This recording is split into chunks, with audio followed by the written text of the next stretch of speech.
watching Entertainment Tonight's Dallas, The Secrets of Southfork. Few knew Priscilla Presley could act when she came to Southfork in 1983 as Jenna Wade. Before joining the cast, she'd been known around the world simply as the ex-wife of the king of rock and roll. I was never really driven to acting. I never had that in me. I really enjoyed being a housewife. I was prepared, you know, that's what I wanted. Priscilla Presley told me that the acting bug didn't bite her while she was married to Elvis Presley. She met the king in 1959 when she was 14 and he was in the Army, as she said in a 1988 interview. At that time, I wasn't like a big fan of his. And when I met him, he was just in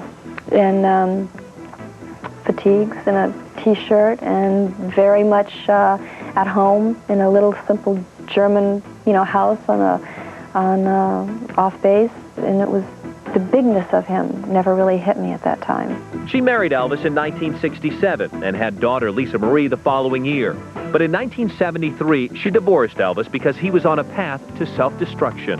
When someone is on pills, you can see the self-destructiveness going on. I mean, you can see where they're not as bright and alert. Striking out on her own, she decided to take some acting classes. You said that you were really shy and you took acting lessons to help you through it. Yes. How shy were you? So shy, it took me 3 years to do a scene. I sat in the back of the class. My acting coach said, Priscilla, I'm going to be an old man before you do a scene. When are you going to get up there? She got the courage to go into acting, and after some small parts, got her big break on Dallas. You don't mind having a wife with a prison record. I can't wait to finally become Mrs. Bobby James Ewing. There was so many tabloid stories about the cast members, what they were, you know, fighting about. So I'm walking into this thing, oh my God, it's going to be a cat fight as soon as I walk in. So of course I'm nervous walking in, thinking, oh, we'll never get along. I better keep to myself. I'll just stay in my trailer. I'll do my work. I'll say my lines. I'll get off the set. And to my surprise, it was nothing like that. When someone like Priscilla comes on any set, I think there's sort of that sort of bit of awe. It's like, that's Elvis's ex-wife. But what happened was Priscilla was such a treasure. Priscilla has many tales to tell of her days on Dallas, like the time she decided to cut her hair the night after shooting a fight scene. I got a call the next morning saying we have to redo the scene. And I didn't have the heart to tell them that I had my hair cut. I had to go through this whole, you know, trying to find hairdressers, trying to find wigs, trying to find anything to make my hair, of course, look the way it did when we shot the scene. It was a shock to everyone. Everyone could not believe it. This is a 1986 interview with Priscilla. She's pregnant, just like her character Jenna was on the show. The character was supposed to be pregnant, and it was a great opportunity to get pregnant. That came first. The character came first. Yes. And it just so happens that I thought, oh my God, I wanted a child so badly. Right. And so when I had heard, you know, quite a few months before that they were thinking of Jenna getting pregnant, I thought, okay, well, here's my opportunity. Well, you are a committed actress, aren't you? She had a son with her new love, Marco Garibaldi, a writer and director. They met when he arranged a meeting to talk about a project. I've never had a blind date. And this really wasn't a date. It was just basically a meeting. Next day, there's a knock on the door, and I open it. I remember being on the telephone. I think it was with my sister. And all of a sudden, I open the door very nonchalantly. I'm going, yeah, okay, well, blah, blah, blah, blah. Open up the door, and I'm going, oh, my God, I'll call you back. I hang the phone up, and here we are today. Here we are. Priscilla decided to leave the show soon after the birth of her son. I really wanted to be with him, and I felt so guilty. I mean, I was having him come to the set. I was nursing him on the set. But she still wanted to work, so she took a big step into comedy with Leslie Nielsen in the first Naked Gun movie. She says she even shocked herself by that jump into new territory. When I dive, I dive. When I go, I go. Coming up on Dallas, The Secrets of Southfork. The day that Larry Hagman found out he had cancer. I have a tumor in my liver, and they've given me all kinds of tests. His life-saving transplant. The next 48 hours are extremely critical. I think I'm swollen up like this and all kind of yellow. And what his wife did in the hospital. That's next.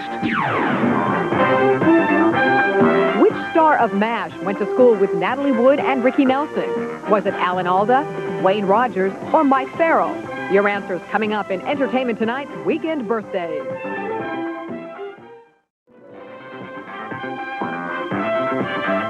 You're watching Entertainment Tonight's Dallas, The Secrets of Southfork. In November of 1980, TV history was made when more than 83 million Americans tuned into the Dallas episode known as Who Shot JR?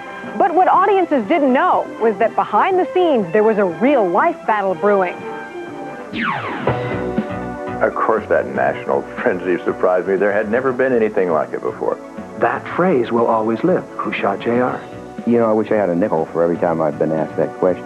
By the end of the summer, we thought, oh my God, if one more person asks me this, you know, I might have to shoot them.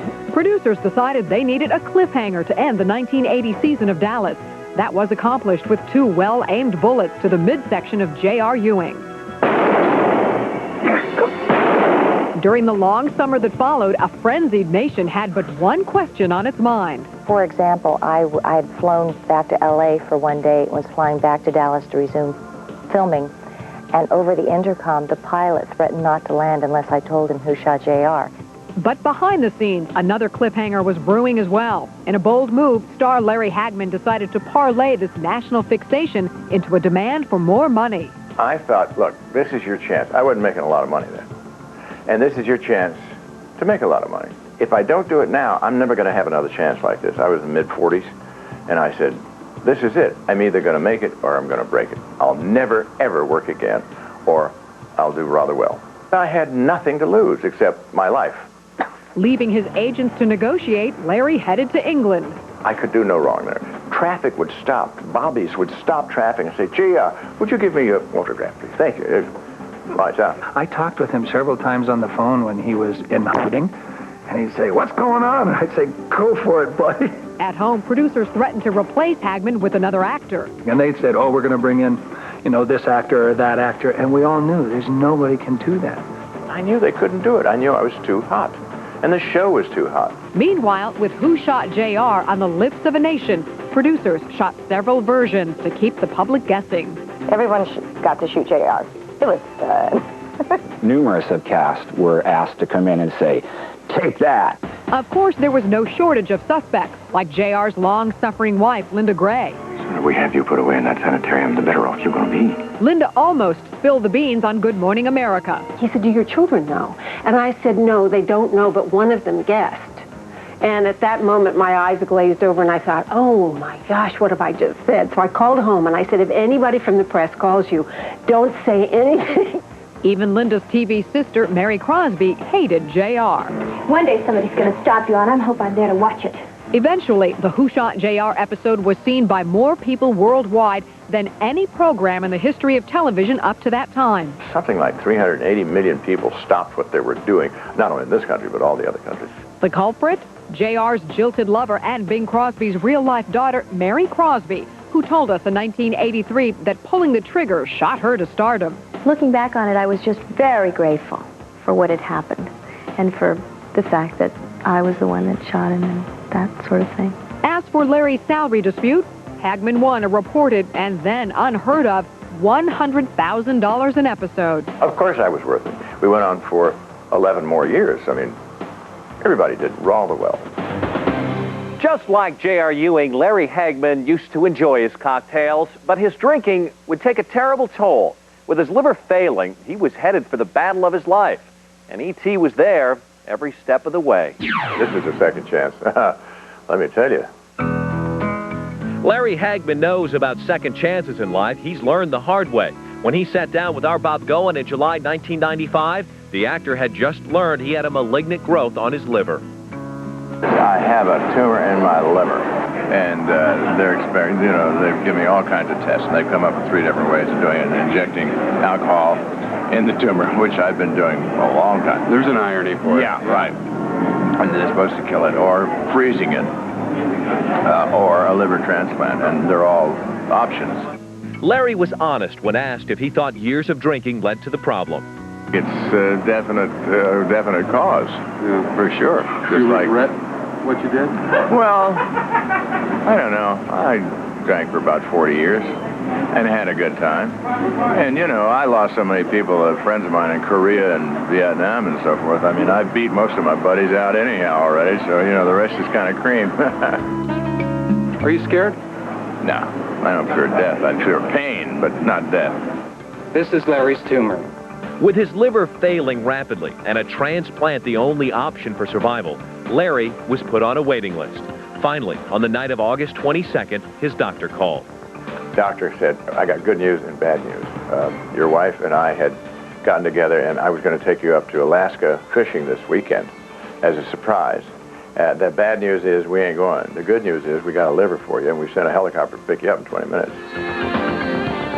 By the time Larry arrived at Cedars-Sinai Medical Center in Los Angeles, the news media was already camped out, having been tipped off by helicopter radio transmissions it had been monitoring.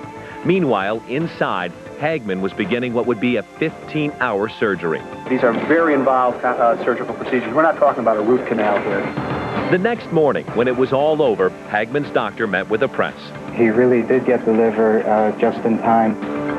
Next 48 hours are extremely critical. You look just terrific. I know. It's been more... And I'm honest, too. You are. Just 7 weeks later, Bob met with Larry and his wife, Mai. The actor recalled seeing his wife when he came out of the recovery room. Well, I remember her looking down at me, and I'm here, and I think I'm swollen up like this and all kind of yellow. Yeah. And I just looked at her, and she had this white hair, you know. And I was looking up through the lights and so forth, and she looked like an angel, you know.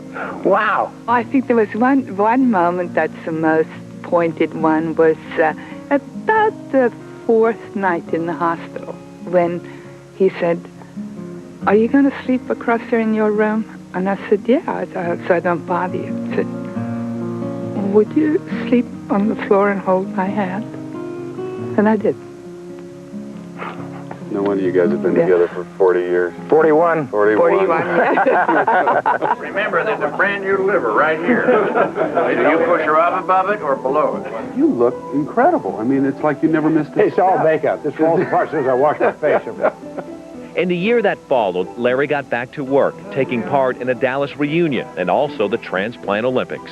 I've been given a second chance, like all of you here, and thousands of others. A year ago today, I had my new liver. Slightly used, but in good shape. Better than the one they got. And I feel pretty good.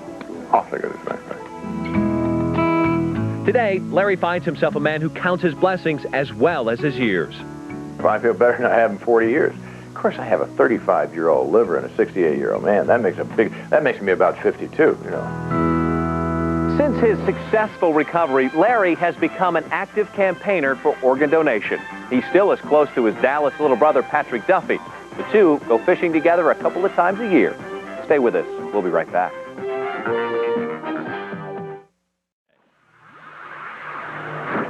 Dallas broadcast its final episode in 1991 after 356 shows, making it the second longest drama series in TV history behind Gunsmoke. Next weekend, we're going to take you back to uncover the unknown stories behind moonlighting. Take care. We'll see you next time. Bruce Willis and I have a great chemistry together, and the writing is wonderful. And we all work together real well, which is unusual. Everything's rosy, everything's jake, but just how much can a good gal take? After the first or second year, Sybil and I were placed under really intense scrutiny in our private lives, probably more so.